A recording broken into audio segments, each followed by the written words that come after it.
Garhwal regiment का। इसमें कुल 50 क्वेश्चन दिए जाते हैं, जिनको करने के लिए आपको कुल 1 घंटे का समय मिलता है। तो ये स्टार्ट करते हैं। हमारा पहला सेक्शन है जनरल नॉलेज का, यानी सामान्य ज्ञान।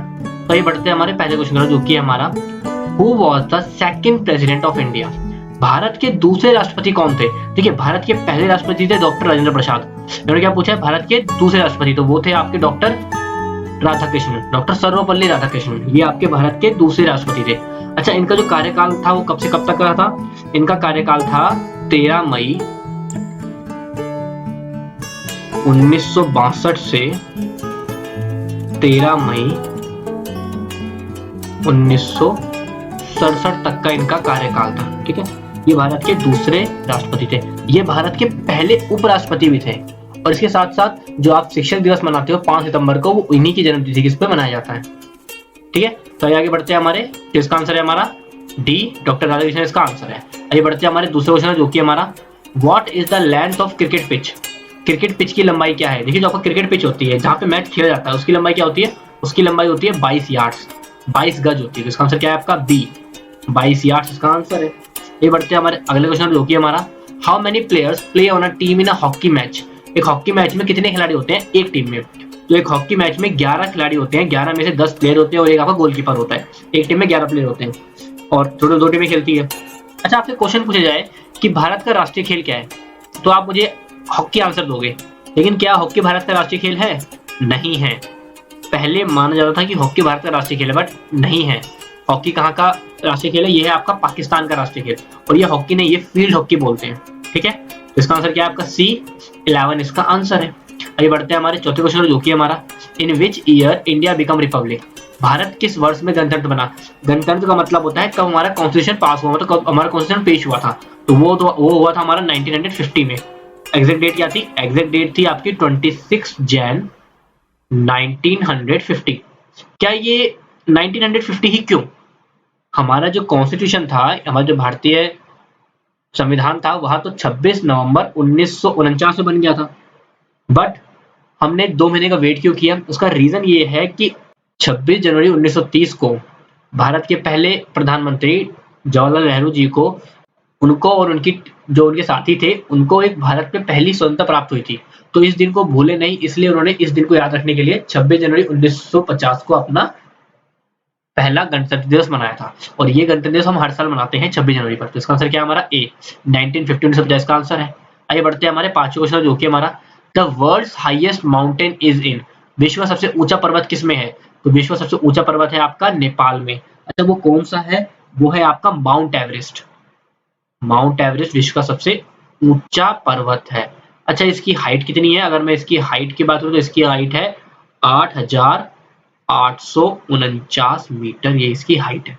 इसका आंसर क्या है आपका? ए, नेपाल इसका आंसर है।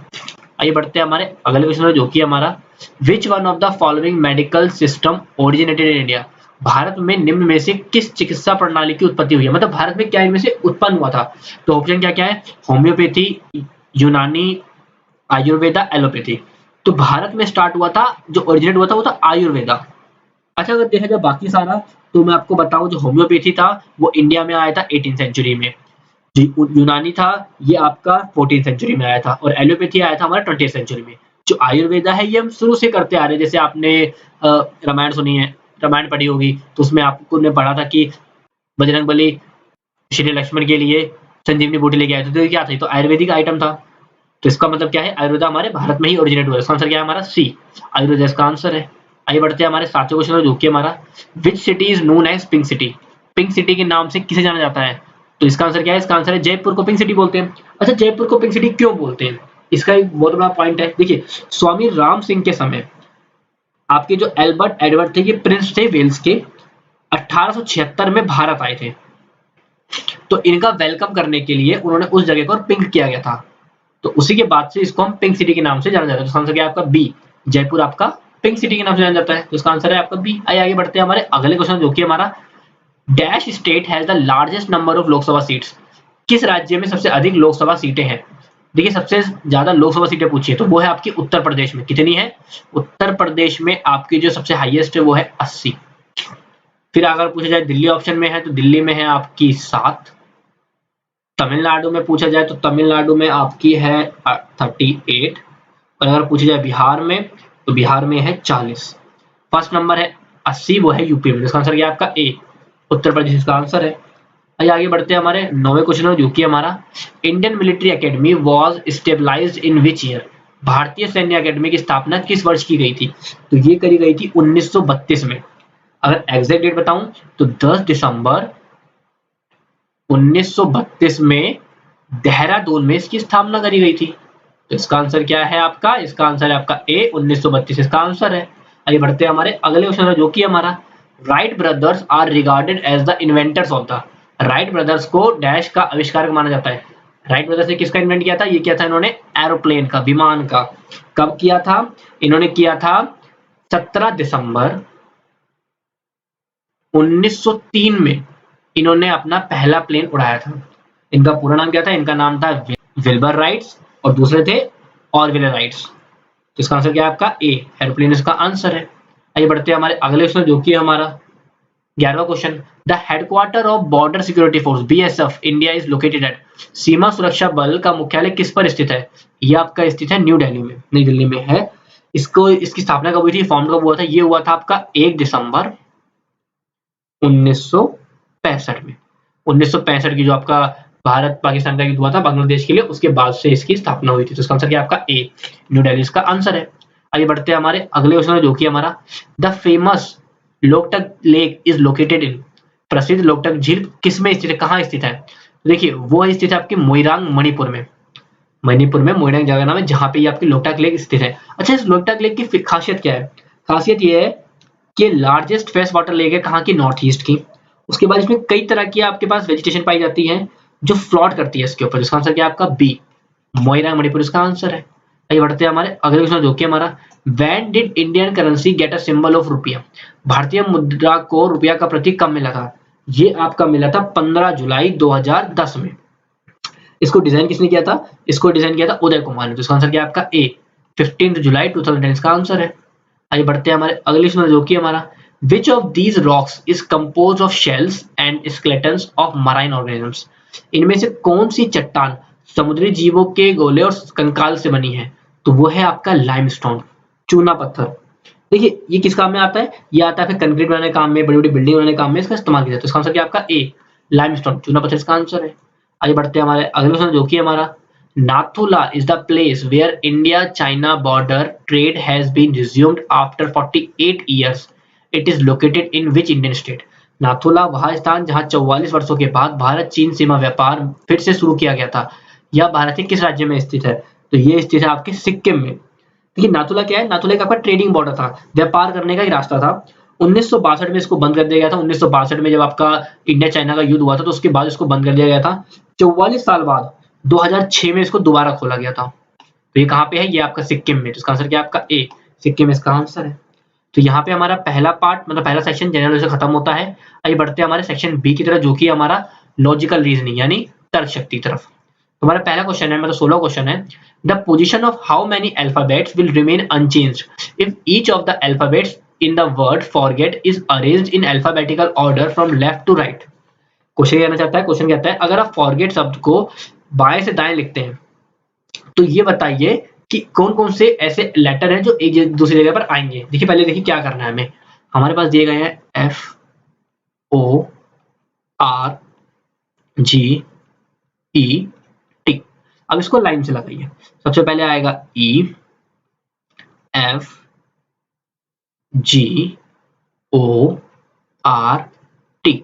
अब ये बताइए इनमें से ऐसा कौन सा लेटर है जो एकदम करेक्ट जगह पर पाया जा रहा है? तो वो है आपका सिर्फ टी। ये वो है जो एकदम करेक्ट जगह पर है। तो इसका आंसर क्या है आपका? कितने हैं? एक। तो इसका आंसर क्या है आपका? 1। डी इसका आंसर हो गया। समझ में कुछ नहीं करना था कि पलटने पर ऐसा कौन सा है जो अपने एग्जैक्ट नंबर पे सेम टू सेम वहीं पे है, तो वो है आपका टी। तो इसका आंसर क्या था? 1। डी इसका आंसर है। आइए बढ़ते हैं हमारे अगले क्वेश्चन जो कि हमारा tobacco is related to nerves in the same way alcohol is related to. जिस तरह से शराब का संबंध बताना है, जैसे तंबाकू नसों से संबंध है, तो शराब किससे है? देखिए टोबैको खाने से आपका नर्व सिस्टम खराब होता है, अल्कोहल पीने से क्या होता है? आपका लीवर खराब करता है। इसका आंसर क्या है आपका? ए, लीवर इसका आंसर है, मतलब जिगर। ये बढ़ते हैं हमारे अगले क्वेश्चन जो कि हमारा find the missing term from the series using the pattern. आपको एक पैटर्न दिया गया है, आपको बताना है कि इसका अगला लेटर क्या होगा। हमारे पास पैटर्न क्या है, 1, 6, 13, 22, 33। पैटर्न बनाते हैं, हमें अगला बनाना है। तो इनके बीच में गैप है 5 का, इनके बीच में गैप है 7, इनके बीच में 9 का, इनके बीच में 11 का, तो इनके बीच में कितने का, 13 का। 33 में 13 ऐड करो तो आपका आंसर क्या आएगा, आपका आंसर आएगा 46। तो इसका आंसर क्या है आपका सी, 46 इसका आंसर है। आइए बढ़ते हैं हमारे अगले क्वेश्चन जो कि हमारा find the odd one out in the following. इनमें से एक अजीब खोजो, मतलब अलग क्या है। ऑप्शन क्या है, मून, मार्स, वीनस, मरकरी। चांद, मंगल, शुक्र या बुध। देखिए मार्स, वीनस और मरकरी क्या है, आपके प्लैनेट्स है। मून आपका प्लैनेट नहीं है, मून तो आपका एक नेचुरल सैटेलाइट है। तो इसका आंसर क्या है आपका ए, मून, चांद इसका आंसर है। बड़ा आसान सा क्वेश्चन था। आइए बढ़ते हैं हमारे अगले क्वेश्चन जो कि हमारा in the certain code 13479 is written as AQFGL and 5268 is written as DPPN. How can 396824 be coded? Question कहता है कि 1, 3, 4, 7, 9 को लिखा गया है AQFJL। इसी तरीके से 5, 2, 6, 8 को लिखा गया है DMPN। ये सॉरी यहाँ पे ए नहीं है, मिस्टेक है यहाँ पे। तो इसी तरह बताना है आपको 3, 9, 6, 8, 2, 4 को क्या लिखेंगे। देखिए 3 को क्या लिखा गया है, 3 को लिखा गया है Q, तो Q, 9 को L तो L, 6 को P, 8 को N, 2 को M और 4 को F। देखिए कौन सा मैच करता है, QLPNMF। ये ऑप्शन करता है डी मैच। तो इसका आंसर क्या है आपका डी, डी इसका आंसर है। देखिए ये क्वेश्चन बड़े आसान क्वेश्चन होते हैं, बस थोड़ा सा आपको टाइम नहीं लगना चाहिए। आपको अगर ट्रिक पता है तो बहुत जल्दी से आप इन क्वेश्चन को कर लेंगे। तो यहाँ पे हमारा सेकंड सेक्शन लॉजिकल रीजनिंग तर्क शक्ति का खत्म होता है।